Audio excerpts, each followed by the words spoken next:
Aside from the fact that I'm still alive. None of this surprises me.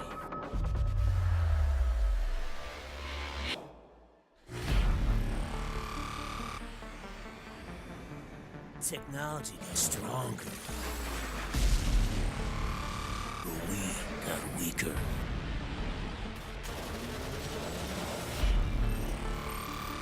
We built computers, robots, whole unmanned armies, and no one ever asks what happens when the enemy steals the keys. And the things they built to keep us safe are turned against us. And that's when they figured it out. They'll always need men like us. Those who are willing to do what others cannot.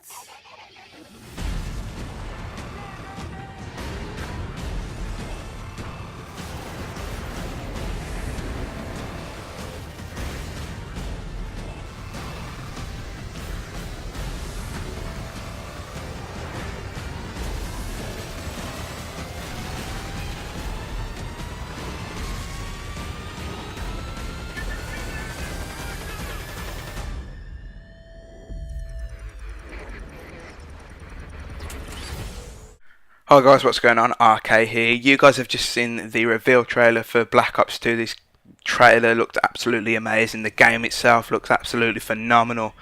I love this trailer. I love the way that they're going with this game into the future, because it's the only viable option I saw Treyarch having. After everything's been done with, you know, the World War II era, the World War One era, the Cold War, and the kind of modern warfare era, where could they go apart from the future? And that's what they've decided to do. This for me is very important, a very good decision by Treyarch, because it gives their developers more scope, more freedom to do what they want in terms of weapons, kill streaks, and the design of the whole game. Now, even though we saw only a 2-minute kind of look at the game in this short reveal trailer, actually a lot about the game has come out from that trailer, and also from a source who seems to be quite a reliable source, as he got a lot of Modern Warfare 3 information right months before the game came out. So I'm going to go through this information with you guys. It's going to be quite a long commentary, so bear with me if my voice starts to give way, because I have done this commentary about 3 or 4 times now, but I just haven't got it right, so hopefully this will be the one. So sit back guys, relax, because as I just said, there's going to be a hell of a lot of information that I'm sure you guys don't want to miss. They've done a lot of research to make it a more plausible near future. That means they're going to be looking at blueprints, tech that could actually come out in the year 2025. So for us, that's still going to look pretty damn amazing. It's going to be branching storylines with non-linear gameplay. When it says non-linear gameplay, to me, that sounds more like a sandbox game. And I don't mean like GTA and Saints Row. Don't expect anything like that at all. What I mean is you're going to be able to make key vital decisions in the game that could shape the missions, giving you a more individual experience. Horse riding is confirmed. I'm sure you all saw it in the reveal trailer. You know, you were there seeing all the modern choppers and modern helicopters. Choppers and helicopters are the same thing. But yeah, the modern choppers, the modern aircraft, the modern guns, all this technology. And then about halfway through the trailer you see someone on horseback. Pretty confusing, but all will be explained in a moment. The mission that this source saw was all in Los Angeles, which ties it into the reveal trailer, as I said. And so let's get into the big information. The story is obviously taking place in 2025, and it's a direct sequel to Black Ops. We will definitively find out what happened at the end of Black Ops. Presumably Mason didn't actually kill JFK, because he's still in the line of operations, still in the field in Black Ops 2, but no one really knows. The second timeline will actually be set in the 80s, hence the whole horse riding thingy, near the end of the Cold War.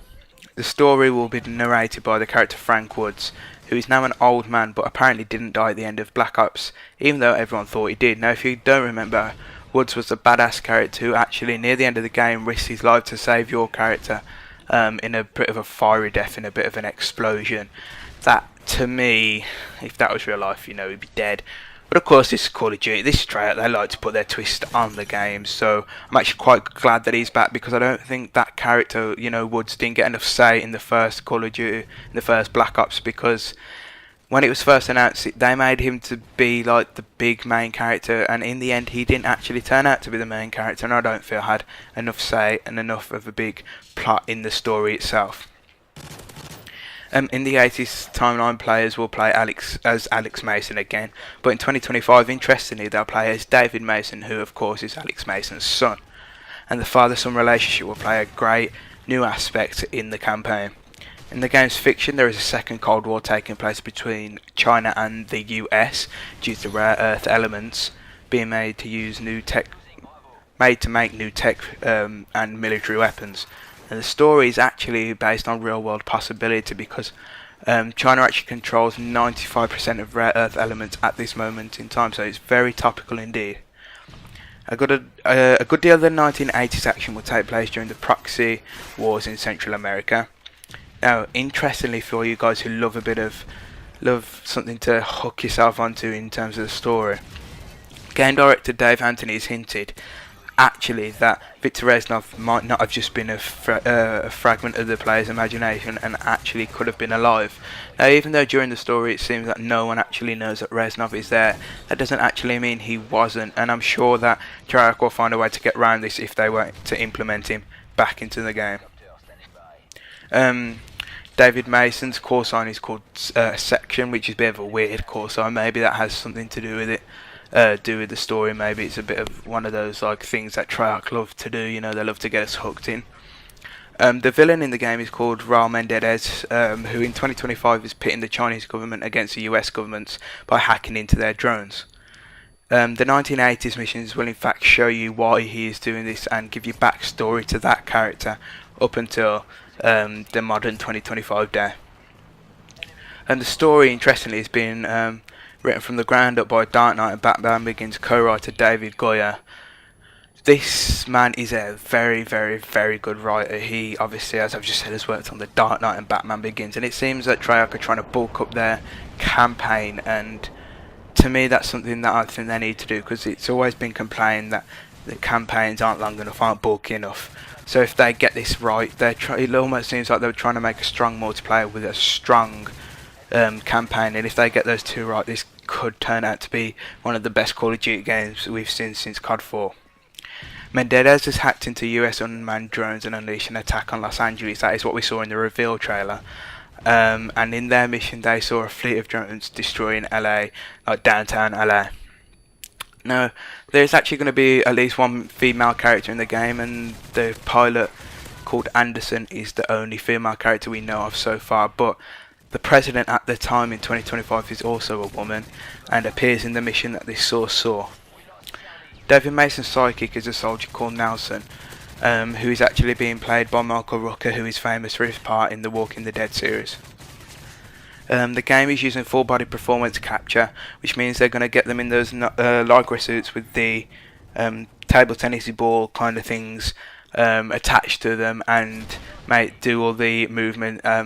Technology like this was used in like Avatar and the facial recognition in LA Noire, so this could make out some of the best graphics we've seen from a Call of Duty game to date.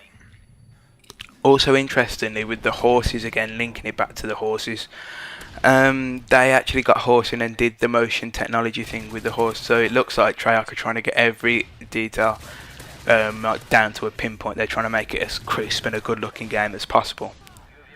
They are introducing a new game mode called Strike Force, a new open-ended kind of game mode that is folded into the single player. And apparently Strike Force, if you die in the Strike Force game mode, you die in the story, and I don't know if you carry on or not, but the story plays out as it would if you were dead, which is quite interesting.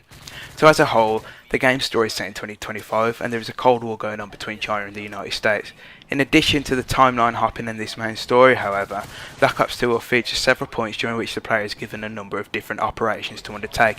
This is what I meant by the non-linear gameplay. So maybe you're going through a mission, then suddenly you get a different objective to tell you to go do something else, and then you go back to the main objective objective after you've done this, or maybe you'll have the choice to do it or not, and that will impact what happens later on in the game. Who knows? Now I'm just going to have a quick look back at the commentary, see where we are. We do have a bit of time, so I'm going to quickly go through what we know about the multiplayer and the zombies. In terms of the multiplayer, it will take place entirely in the year 2025. No missions are going to be set in the 80s. And they're taking esports community very seriously. Now, the esports community was hit very hard in Modern Warfare 3. Apparently, for the MLG players, it wasn't the greatest of games to play.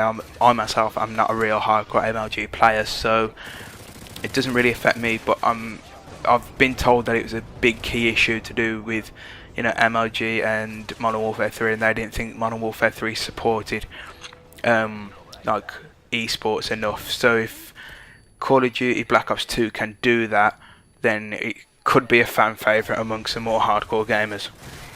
Zombies is returning to Black Ops 2 100%, and apparently they've been given the multiplayer engine to design around us with as well, so this could be one of the most innovative zombies that we've seen in a while, and it could be the best like zombies experience that we've ever seen. Zombies is actually the only confirmed co-op aspect of Black Ops 2. The campaign and Strike Force modes do not appear to feature co-op, but you know, they have the ability to make the Strike Force mode amazing. So to be honest with you, yeah, I can't see them leaving the co-op feature out of that game mode. Now we do still have a bit of time left in this commentary, so I want to ask you guys a question. Of everything that you've heard from me today, and I will link this article in the description so you guys can reread it. Out of everything I've said, what 3 things are you looking forward to, and what 3 things, well, 3's a bit too many, let's just go for the 1.